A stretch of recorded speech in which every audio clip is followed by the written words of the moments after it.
En janvier 1984, la famille Rodrigues s'est lancée dans ce qui serait leur voyage de rêve à Fernando de Noronha. 16 ans plus tard, des plongeurs ont découvert quelque chose qui allait changer à jamais la perception de cette affaire. C'est une histoire vraie qui a secoué le Brésil. Eduardo Rodrigues, 42 ans, était un entrepreneur immobilier prospère à Sao Paulo. Visionnaire, il avait bâti sa fortune pendant le boom des années 1970. Il possédait une villa à Jardim Europa, importait des voitures et avait récemment acquis un bateau de luxe. Eduardo était connu pour sa personnalité charismatique et son sens aigu des affaires. Ses investissements dans des zones alors considérées comme périphériques à Sao Paulo ont pris une valeur considérable à mesure que la ville se développait. Il entretenait des relations étroites avec des hommes politiques et des hommes d'affaires influents, ce qui lui a permis d'accéder à des opportunités exclusives. Marina Rodrigues, 38 ans, était son épouse élégante. Diplômée en littérature de l'USP, elle se consacrait à des projets d'alphabétisation sociale et était appréciée de l'élite pauliste pour sa générosité. Marina possédait une bibliothèque privée de plus de 3000 volumes et organisait des rencontres littéraires chez elle. Elle était réputée pour son intelligence raffinée et sa capacité à discuter de tous les sujets, de la politique à l'art contemporain. Son engagement bénévole auprès des communautés défavorisées était reconnu et respecté dans toute la société pauliste. Le couple avait 2 enfants. Gustavo, 16 ans, était un jeune homme prometteur, intéressé par une carrière commerciale et passionné par la géologie et la photographie. Élève modèle au Colégio São Luís, il manifestait un intérêt particulier pour les sciences exactes. Il collectionnait les minéraux et rêvait d'étudier l'ingénierie minière. Il avait hérité du sens des affaires de son père et faisait déjà preuve d'un leadership remarquable auprès de ses pairs. Ses photographies de nature étaient admirées par ses professeurs et ses amis, qui l'encourageaient à développer son talent artistique. Camila, 12 ans, était la cadette et une artiste en herbe. Elle adorait dessiner et rêvait de capturer la beauté du monde à travers l'art. Elle a étudié au Colégio Bandeirantes et a fait preuve d'un talent exceptionnel pour les arts visuels. Ses dessins décoraient toute la maison de Rodrigues, et Marina organisait fréquemment de petites expositions des œuvres de sa fille pour ses amis et sa famille. Camila était une jeune fille joyeuse et communicative qui voyait la magie dans les détails que les autres ne percevaient pas. Elle portait toujours un carnet de croquis et des crayons de couleur, capturant les moments et les paysages qui l'inspiraient. 1984 fut une année de transition politique au Brésil, et la famille Rodrigues incarnait la réussite de l'élite pendant la dictature militaire. Eduardo avait prospéré en tirant parti des politiques développementalistes du gouvernement. Son activité immobilière bénéficia de la croissance urbaine rapide de Sao Paulo, faisant de lui l'un des hommes d'affaires les plus influents de la ville. Eduardo obtint une autorisation spéciale pour se rendre à Fernando de Noronha, un territoire militaire dont l'accès était extrêmement restreint. À l'époque, seules les personnes ayant des liens politiques ou militaires particuliers étaient autorisées à visiter l'archipel. Cette autorisation découlait de ses relations militaires et politiques de haut rang, témoignant de son prestige et de son influence. Pour la famille, ce voyage représentait plus que de simples vacances, mais une occasion unique de découvrir l'un des derniers paradis préservés du pays. Le voyage avait été méticuleusement planifié pendant des mois, un bateau affrété exclusivement pour la famille, 2 semaines sur l'île, du matériel de plongée professionnel, des guides locaux et tout le matériel nécessaire pour une expérience luxueuse en pleine nature. Pour une famille habituée au luxe, ce serait l'aventure ultime dans l'un des derniers paradis du Brésil. Marina était particulièrement enthousiaste à l'idée d'observer la vie marine de Fernando de Noronha. Elle avait beaucoup lu sur la faune et la flore locale et se préparait à profiter pleinement de cette expérience. Gustavo avait apporté du matériel photographique professionnel, prévoyant de documenter le voyage et de rédiger un essai sur la beauté naturelle de l'île. Camila avait préparé du matériel artistique spécial, notamment des aquarelles résistantes à l'eau, rêvant de capturer les couleurs uniques de ce paradis tropical. La famille quitta Sao Paulo le 15 janvier 1984, s'envolant d'abord pour Recife, où ils embarquèrent sur le bateau affrété. L'aéroport était bondé d'amis et de membres de la famille qui leur disaient au revoir, tous évoquant le voyage de rêve que la famille Rodrigues s'apprêtait à entreprendre. Eduardo, ravi, évoquait les aventures qu'il préparait avec sa famille. Marina rayonnait, tenant la main de ses enfants tandis qu'il posait pour les photos d'adieu. Dès leur premier jour à Fernando de Noronha, la famille s'est émerveillée de la beauté indescriptible du lieu. Les plages de sable blanc, les eaux turquoises cristallines et la vie marine luxuriante ont dépassé toutes les attentes. Eduardo avait loué du matériel de plongée et la famille a passé ses matinées à explorer les récifs coralliens, découvrant un monde sous-marin d'une beauté incomparable. Marina maintenait un contact régulier avec sa sœur Cecilia grâce au réseau radio de l'île. Lors de leur première conversation, elle racontait avec enthousiasme les aventures de la famille, décrivait les baignades matinales, les couchers de soleil spectaculaires et la sensation d'être au paradis.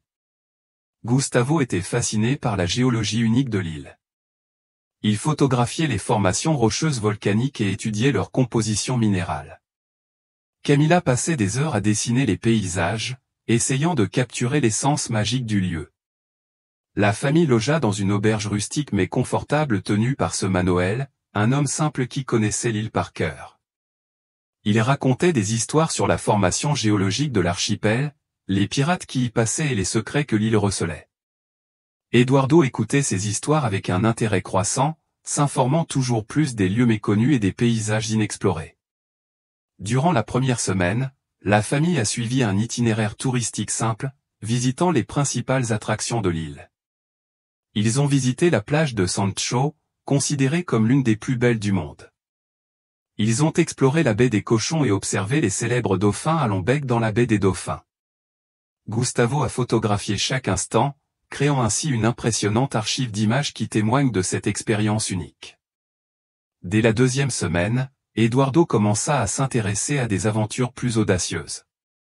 Il discutait fréquemment avec les pêcheurs et autres habitants du coin, leur demandant de découvrir des plages secrètes et des endroits inaccessibles, peu connus des touristes. Son esprit d'aventure et sa curiosité naturelle le poussèrent à rechercher des expériences toujours plus uniques et authentiques. Le 22 janvier 1984, Marina appela une dernière fois sa sœur Cecilia. D'une voix vive et enthousiaste, elle lui annonça la découverte d'une plage secrète par Eduardo. Selon elle, un pêcheur local lui avait parlé d'une plage isolée d'une beauté incomparable, accessible uniquement par bateau et connue de peu de résidents. La famille avait prévu une expédition pour explorer ce lieu le lendemain, considérant cela comme le point culminant du voyage. Marina a décrit les préparatifs de l'aventure. Eduardo avait préparé l'équipement nécessaire, notamment des provisions de pique-nique et des appareils photo. La famille était ravie à l'idée de découvrir un lieu véritablement préservé, loin des sentiers battus. Gustavo avait prévu une séance photo spéciale, tandis que Camila apporterait son matériel de dessin pour immortaliser artistiquement cette découverte. Lors de l'appel, Marina a mentionné que l'expédition serait difficile, exigeant une navigation prudente et une bonne connaissance des courants locaux. Eduardo avait engagé un guide local expérimenté et pris toutes les précautions nécessaires. La famille était confiante et enthousiaste, considérant l'exploration comme le moment le plus excitant de tout le voyage. Le 23 janvier, la famille quitta l'auberge tôt pour explorer la plage mystérieuse. Monsieur Manuel les regarda partir dans le bateau de location, remarquant leur équipement complet et l'enthousiasme évident de chacun. Eduardo vérifia l'équipement de sécurité. Marina organisa les provisions de la journée. Gustavo testa ses appareils photo et Camila emballa soigneusement son matériel artistique. La famille salua joyeusement en s'éloignant du rivage, se dirigeant vers ce qu'ils croyaient être une aventure inoubliable. Ils ne sont jamais revenus. Le bateau de location a également disparu sans laisser de traces. Au coucher du soleil, le 23, Manuel commença à s'inquiéter. Il était inhabituel pour les touristes, surtout les familles avec enfants, de rester dehors aussi tard. Il tenta de les contacter par radio, mais sans réponse. La nuit se passa sans nouvelles, et le lendemain matin, son inquiétude se transforma en inquiétude. Le 30 janvier, date de retour prévue, la famille ne s'est pas présentée à l'aéroport de Sao Paulo. Cecilia, qui était allée les chercher, était d'abord perplexe, pensant à un retard de vol.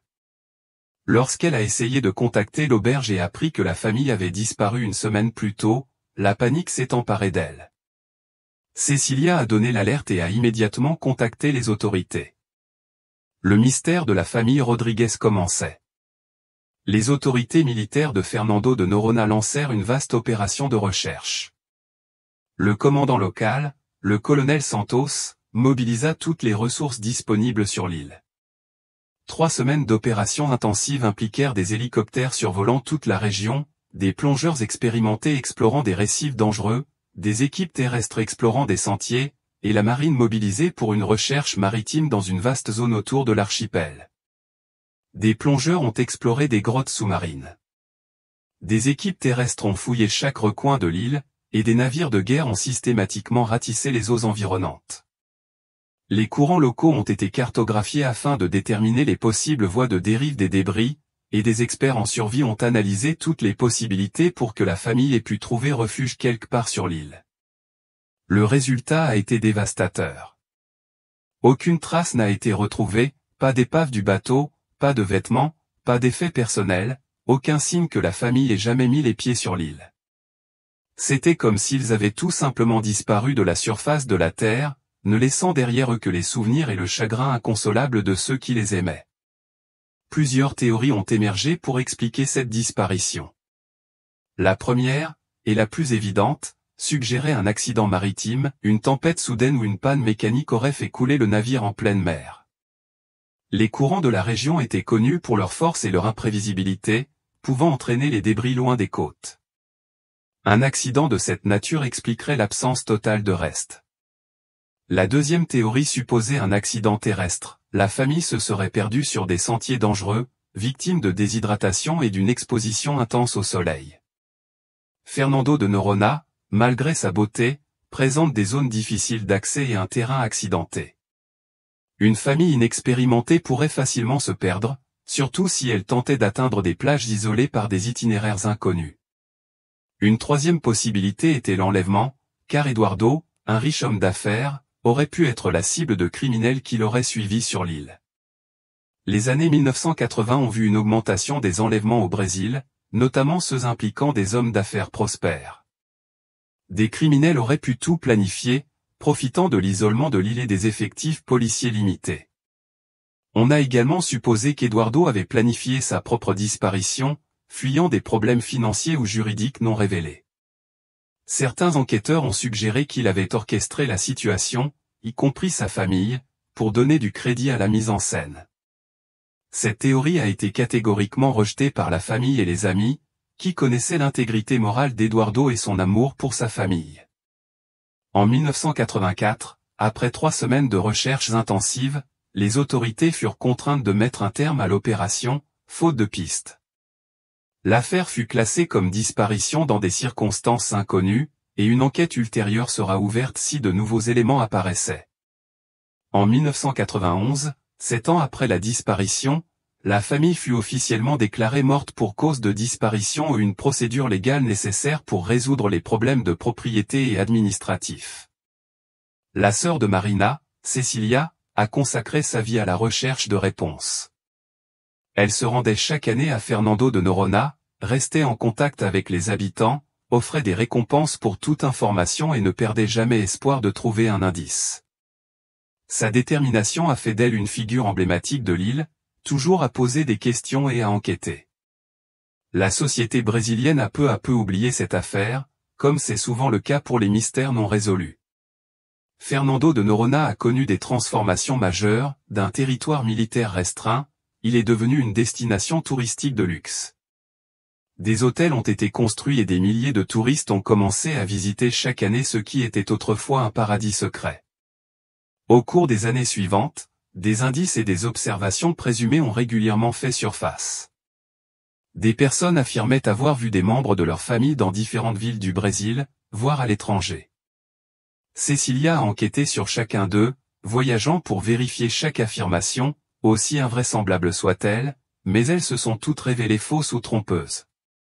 En mars 2000, 16 ans après la disparition, le docteur Roberto Silva, biologiste marin renommé de l'Université fédérale de Pernambouc, a mené une expédition scientifique pour cartographier et cataloguer les coraux de Fernando de Noronha.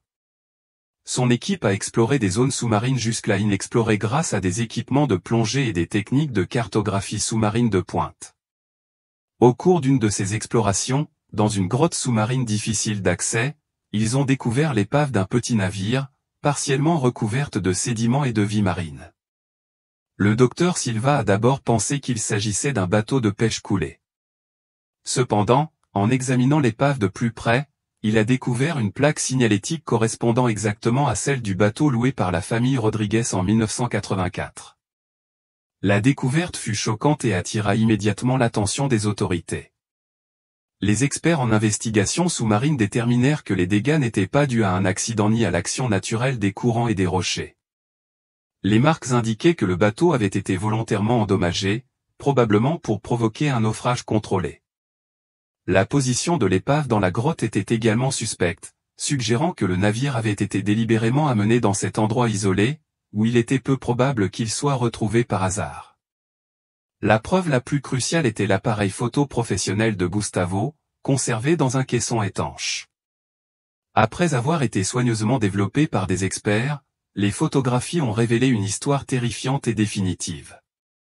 Les images montraient clairement la famille Rodrigues dans ces derniers instants, dans une situation de danger évident. Leurs expressions trahissaient la peur, le désespoir et la conscience terrifiante d'être en danger de mort. Les photographies montraient également des individus non identifiés contrôlant la situation, bien que leur visage ne soit pas clairement visible. La séquence d'images révélait un crime soigneusement planifié, exécuté avec une précision froide et calculée. Les conclusions de l'enquête médico-légale furent accablantes. La famille Rodrigues avait été victime d'un enlèvement brutal suivi d'un meurtre et non d'un accident, comme on l'avait supposé pendant 16 ans. Les criminels connaissaient parfaitement la géographie locale, disposaient d'équipements de plongée et de navigation spécialisés et avaient minutieusement planifié un crime qu'ils pensaient ne jamais découvrir. La police fédérale s'est immédiatement saisie de l'affaire et a lancé une enquête approfondie. Tous les dossiers de 1984 ont été examinés. Toutes les personnes présentes sur l'île à cette époque ont été localisées et interrogées.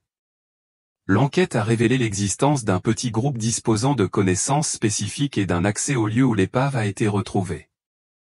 Le principal suspect révélé était le sergent à la retraite José Maria Santos, ancien employé de l'administration militaire de l'île. Il avait été démis de ses fonctions quelques mois avant le crime dans des circonstances controversées liées à des irrégularités administratives. Santos connaissait bien les courants marins et les grottes sous-marines, et entretenait des liens avec les pêcheurs locaux, ce qui lui donnait accès à des bateaux et à du matériel de plongée. Un autre suspect clé était Antonio Ferreira, homme d'affaires et rival d'Eduardo, qui avait perdu une offre importante au profit de l'entreprise d'Eduardo quelques mois avant le voyage. Ferreira avait même proféré des menaces voilées lors de réunions d'affaires, laissant entendre qu'Eduardo paierait cher ses pratiques commerciales. Cependant, aucun lien direct n'a pu être établi entre lui et le crime. L'enquête a révélé que le crime avait été prémédité avec une précision militaire. Les criminels savaient exactement quand la famille serait sur l'île, connaissaient les horaires des patrouilles militaires et cartographiaient soigneusement les courants marins pour choisir l'endroit idéal où cacher les preuves. L'enlèvement a été coordonné, profitant de l'isolement des victimes et de l'absence de témoins. Leur modus operandi révélait une expertise technique avancée. Ils savaient comment endommager le bateau pour le faire passer pour un accident, comment naviguer dans les courants dangereux de la région et comment utiliser la grotte sous-marine comme cachette pour des preuves. Ce niveau de planification suggérait l'implication d'individus ayant reçu une formation militaire ou navale. Malheureusement, 16 ans avaient rendu de nombreuses preuves obsolètes. De nombreux témoins potentiels étaient décédés ou avaient déménagé, et certains suspects clés étaient également décédés, emportant leurs secrets dans la tombe. La population locale avait considérablement changé, et les archives administratives de l'époque avaient été perdues ou détruites. Le sergent Santos est décédé en 1998, 2 ans avant la découverte des décombres, dans des circonstances jugées suspectes par certains. Après sa libération, il a développé des problèmes d'alcoolisme et a vécu isolé dans une petite ville de l'intérieur du Pernambouc. Des voisins ont rapporté que, lorsqu'il buvait, il parlait de secrets qu'il emporterait dans la tombe, sans jamais en préciser le sens. Antonio Ferreira est décédé en 1996 d'une crise cardiaque lors d'une réunion d'affaires. Son entreprise a fait faillite à la fin des années 1980 et il était confronté à de graves problèmes financiers. Ses proches ont affirmé qu'il portait une responsabilité non précisée, mais il n'a jamais révélé de détails. Malgré ces limitations, la police fédérale a établi avec certitude que la famille Rodrigues avait été victime d'un crime prémédité. L'affaire a été requalifiée en homicide multiple qualifié, bien que les auteurs n'aient jamais été définitivement identifiés ni punis. Pour Cecilia, qui avait 70 ans lorsque la vérité éclata, cette découverte fut source de sentiments contradictoires. Le soulagement d'avoir enfin des réponses concrètes sur le sort de sa sœur et de sa famille, mais aussi une douleur renouvelée à l'idée de savoir qu'ils avaient souffert jusqu'au bout. Savoir que Marina, Eduardo, Gustavo et Camila avaient été victimes d'un crime brutal était presque insupportable. La communauté locale de Fernando de Noronha fut profondément bouleversée. Nombre d'habitants se sentirent trahis en découvrant que des individus capables de telles atrocités se trouvaient parmi eux. La confiance qui caractérisait la petite communauté fut gravement ébranlée, et de nombreuses relations furent marquées par la suspicion et la méfiance. Cette révélation a également eu des répercussions sur le tourisme sur l'île. Bien que le crime ait eu lieu plusieurs décennies auparavant, cette mauvaise nouvelle a suscité des inquiétudes. Les autorités ont déployé des efforts considérables pour rassurer les touristes et les opérateurs, en mettant en place des mesures de sécurité renforcées. Cette affaire a soulevé des questions de sécurité dans les régions reculées. Le manque d'infrastructures de communication adéquates et l'absence de présence policière constante ont créé un environnement propice à la criminalité en toute impunité. Des systèmes de communication améliorés et de nouveaux protocoles de sécurité pour les touristes ont été adoptés. Cecilia est décédée en 2010, à l'âge de 80 ans, sans que justice soit faite. Malgré cela, elle a trouvé une certaine paix en connaissant la vérité.